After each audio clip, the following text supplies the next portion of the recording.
This program is brought to you by FASTSIGNS of Durango. More than fast, more than signs. FASTSIGNS.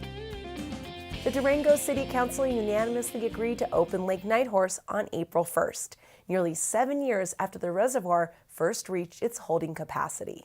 One of the action items the council took is to actually form a resolution, approve a resolution that makes it clear to our Durango community that the city of Durango is intending to open Lake Nighthorse in 2018, and that we're going to engage in a public process to talk about the types of recreational uses at Lake Nighthorse before it opens this year.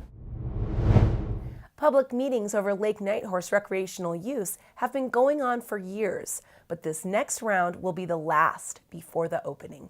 What we're going to start here in January of 2018 is really open up that discussion with anyone that's interested in the community. We don't want to limit it to a small group of people. We want it to be open to anyone that wants to participate.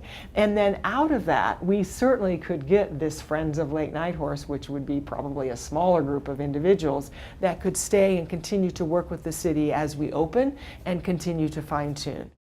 The Bureau of Reclamation owns Lake Nighthorse, and the city of Durango will manage it like a public park. The city has set aside funds for operating costs, but more funds will be needed.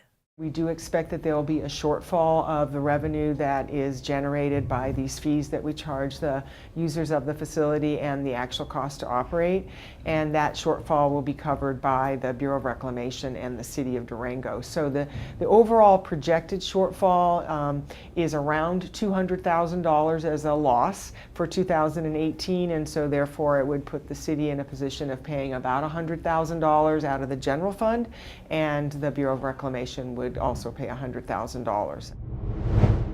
The city currently plans to keep motorized boats off the lake from April 1st to May 14th.